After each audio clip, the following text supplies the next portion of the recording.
Hey, how you doing? It's Wade. Does it make sense to refinance now since we're hitting historically low rates?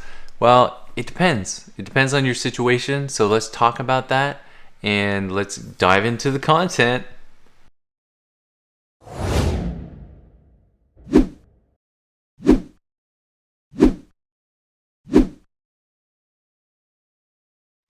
Hi again, this is Wade Garrett. Thanks so much for finding me on YouTube and finding my channel where I like to talk about real estate investing, self-storage, and building some passive income so that you can retire sooner rather than later. And so in this video, before I really dive into the content, I just wanted to say thanks so much again. It is 2021 January. And I hope everybody's doing great and they're sticking with their New Year's resolutions if you made them. And I really appreciate you guys finding me. If this content resonates with you, subscribe to the channel and, comment. Let me know if it was beneficial. And if not, let me know what kind of content you're looking for, so that I can start to kind of customize my content here that I'm putting on YouTube and delivering to you guys. So I really appreciate that. Thanks a lot again for doing that.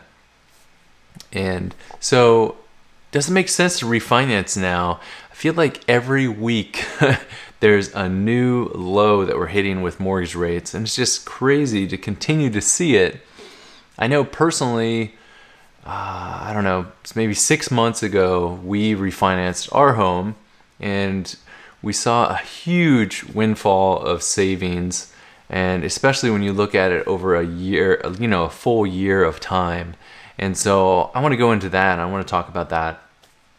But obviously, it really depends on your situation.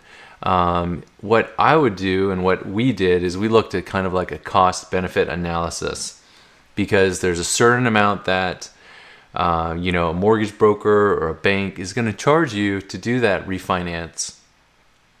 And then you also are going to be reaping those benefits of having the lower interest rate. So I want to just go and talk about my personal situation, my personal story with our refinance to help illustrate that, okay? So for us, if we refinanced our mortgage and we were able to get 2.5% for 30 years, so if we did that, we basically would be reducing our mortgage by $600 a month. Okay, so that's $7,200 a year that we're saving. So it's pretty crazy. So if you calculate, let's say, rough figures, let's say the cost of doing the refinance costs, let's say, $3,000. So that means that if it's $3,000 and we're saving $600,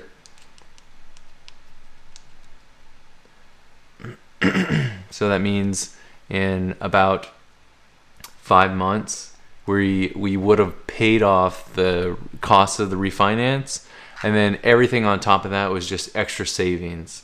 So for our situation, it really made sense to refinance, because we basically went from, I think it was 4.15% to 2.5%. So it was a huge drop. And I mean, historically, these numbers are already really low. So it's just crazy, because I think in like the 80s, interest rates were close to 20%. They're so high. And seeing these interest rates now, it's just insane how low they are. So for you, look at your personal situation and do that analysis. Like, for example, maybe you refinanced 6 months ago, like myself, and you refinanced at, let's say, 3%, and you're looking at a 2.5%. So your savings, it's over for a month, month-to-month period, the change is going to be a lot less. So calculate out how much you're kind of like your break even point is for paying for that refinance. So, again, let's say it's $3,000 and it's going to take you 3 years to pay off that refinance. So, are you planning on staying in that house for 3 years? Well, hopefully you're planning on staying in that house for more than 3 years, because then you can start to see some of the benefits of getting the refinance. Because, it's hard to tell what's going to happen in the future. I understand that. But if your projections are that you're going to end up staying in the house for another 10 years, then more than likely it's going to make sense to do the refinance, unless you're going from like 2.5 to 2.45 or something like that. That kind of really minimal interest rate change. It would make total sense, more than likely, to do the refinance. So you really just kind of have to look at what your break-even point is for the cost of doing the refinance, and you can come to your own conclusion pretty quickly doing that. So I hope this fundamental video was helpful for you, and if it was, hit that like button and give me some feedback. Let me know in the comments if there's other things that you have always had questions about some of the basic stuff with real estate and real estate investing.